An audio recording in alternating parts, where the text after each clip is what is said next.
Assalamualaikum, halo guys, kembali lagi bersama aku Yoga N Alamsyah.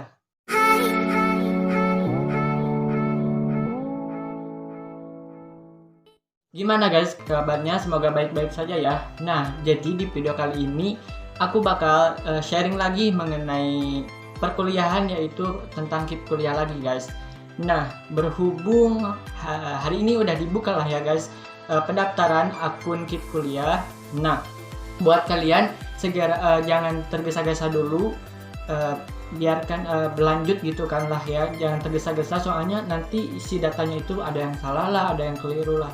Pokoknya berprosesnya itu berangsur gitulah ya, jangan di itu. Pokoknya kalem lah untuk pendaftarannya gitu kan, soalnya masih agak lamaan gitu. Nah, untuk di video kali ini aku bakal sharing mengenai tips dari aku supaya kalian berpeluang lolos untuk KIP kuliah ini. Tapi sebelum lanjut ke videonya, jangan ketinggalan like, comment, share, dan juga subscribe channel ini supaya channel ini lebih berkembang lagi, lebih bermanfaat lagi. Langsung aja mungkin ya kita ke pembahasannya. Nah, jadi ini sekedar tips ya. Jadi tips itu kadang nggak sama gitu setiap orangnya, cuman yang aku lakuin aja gitu kan, sesuai yang aku lakuin waktu aku pendaftaran KIP kuliah pada saat aku mengisi di akun KIP kuliah aku. Nah, jadi kalian jangan berpatok juga sih sebenarnya, cuman ini sekedar tips ya. Jadi kayak supaya gimana ya, berpeluang aja gitu loh, lebih besar peluangnya. Soalnya aku juga nggak terdaftar di DTKS, nggak punya kartu apapun gitu kan. Nah, gitu. Nah, yang pertama sih aku pokoknya isi semua data-data yang harus diisi itu secara lengkap. Pokoknya secara lengkap, secara rinci di akun KIP kuliahnya itu, di website KIP kuliahnya itu atau di akun kalian. Nah, seperti itu. Dan juga jangan tergesa-gesa. Aku di awal udah ngingetin jangan tergesa-gesa. Sebelum finalisasi, sebelum apapun, dicek-cek dulu gitu kan di akun websitenya. Tetapi nanti yang menentukan itu kalian lolos KIP kuliah apa enggaknya itu di perguruan tingginya masing-masing. Nah, yang aku kasih tips ini untuk nanti di perguruan tingginya. Jadi kalau itunya sih di websitenya itu pasti semuanya juga bisa lah ya untuk soalnya nggak diseleksi di websitenya gitu. Itu cuman untuk pembuatan akunnya dan juga nanti untuk ya, dan datanya juga sih sebenarnya, cuman nanti kan ada kartu pesertanya dan juga formulirnya. Nah, buat kalian yang belum tahu, kalian boleh nonton video-video yang sebelumnya atau ada di description box ya kalau kalian males lihat-lihatnya gitu. Nah, ini aku tipsnya untuk nanti di perguruan tingginya setelah kalian udah membuat akun di website KIP kuliahnya itu, dan juga udah datanya itu udah lengkap gitu kan ya. Pokoknya gitulah. Nanti ketika yang pertama kan SNMPTN dan juga SNMPN ya. Nah, untuk dari tips aku nih, yang pertama sesuai yang aku tadi jelasin, lengkapin ya yang lengkap. Yang kedua, kalau misalkan ada yang enggak juga, enggak apa-apa sih sebenarnya kalau enggak wajib diisi. Cuman kalian bisa jelasin kenapa enggak adanya gitu. Nanti ya bisa dijelasin gitu supaya supaya mereka percaya gitu kan. Emang benar-benar gitu kan kalian itu emang butuh banget sama KIP kuliah ini. Seperti itu.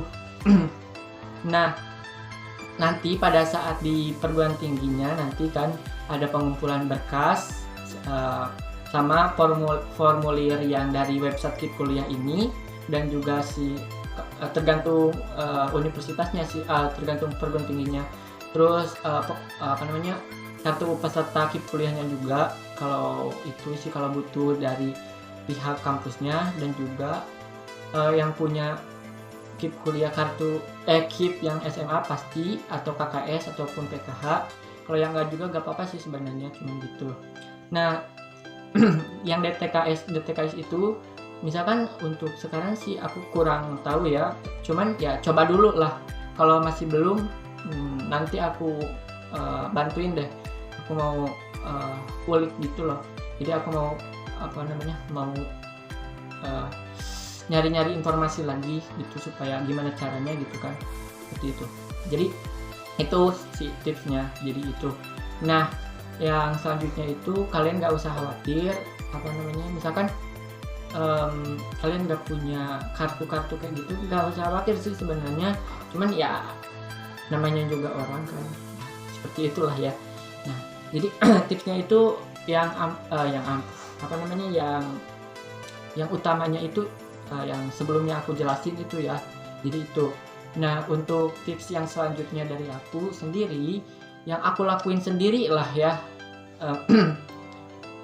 cari informasi mengenai penerimaan KIP kuliah di perguruan tinggi yang kalian inginkan. Misalkan si perguruan tingginya itu tahun sebelumnya itu agak longgar lah ya gitu.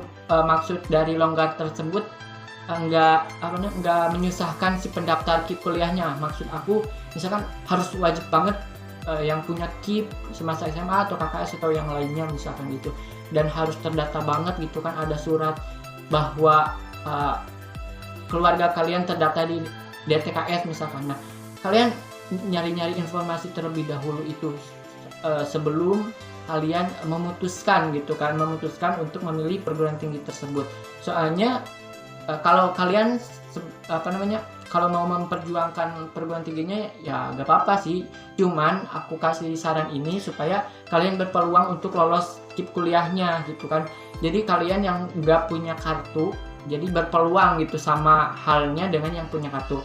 Kalau kalian yang punya kartu lah kemana juga sih kayaknya nggak masalah. Tetapi ini yang nggak punya kartu ataupun yang untuk program bantuan yang lainnya kan, itu agak ribet banget gitu kan. Gitu. Jadi cari informasi mengenai penerimaan KIP kuliah atau persyaratan KIP kuliah di perguruan tingginya. Seperti misalkan di mana ya, yang misalkan wajib banget gitu harus punya kartu, seperti itu. Nah, jadi kalian hati-hati juga, soalnya ya kita tahu sendiri, kita mendaftar KIP kuliah itu karena kita terkendala perekonomian seperti itu. Jadi kalian jangan memaksakan kehendak sendiri juga gitu kan untuk memperjuangkan si perguruan tingginya juga. Sedangkan si perguruan tingginya juga untuk mahasiswa pendaftar KIP kuliah harus yang memiliki kartu program-program bantuan gitu kan, misalkan ya program bantuan ya seperti KIP, KKS, PKH gitu, dan harus terdaftar di DTKS misalkan. Seperti itu. Jadi riset dulu lah sebelum itu loh. Kecuali kalau kalian ya kalau nggak lulus KIP kuliahnya juga gitu, nggak apa-apa gitu, bayar sendiri ya nggak apa-apa lah ya. Tuh misalkan lah, ini tips dari aku, soalnya aku juga seperti itu. Jadi aku milih jurusan perguruan tinggi negeri yang pertama itu yang kayak si informasi untuk pendaftar KIP kuliahnya itu kayak simpang siur gitu, jadi kayak belum tentu gitu. Ada yang bilang nggak apa-apa nggak punya kartu bantuan lah, terus nggak apa-apa nggak terdaftar di DTKS lah, terus ya seperti itu pilihan aku waktu SBMPTN. Pilihan yang pertama aku pilih perguruan tinggi yang aku pilih, terus yang kedua itu ya kan aku kalian tahu sendiri aku di UNES gitu. Terus yang UNES itu ya udah tahu gitu informasinya bahwa di UNES itu nggak wajib banget gitu punya kartu ataupun program bantuan-bantuan yang lainnya ataupun terdata di DTKS seperti itu. Jadi aku makanya pilih UNES juga seperti itu. Aku memilih berpeluang lah ya gitu, seperti itu. Jadi nggak egois juga sebenarnya, cuman ya seperti itulah untuk berpeluang kita kuliah gitu. Dan juga yang swasta juga yang aku pernah bicarain atau buat konten yang video sebelumnya itu yang nggak nyusahin banget si pendaftar KIP kuliah gitu. Maksud dari nyusahin itu nggak ribet banget gitu, nggak harus wajib banget yang punya kartu atau hal yang lainnya seperti itu. Itu tips dari aku supaya kalian bisa berkuliah juga gitu. Cuman kalau jurusannya ya jurusan yang mau kalian juga gitu.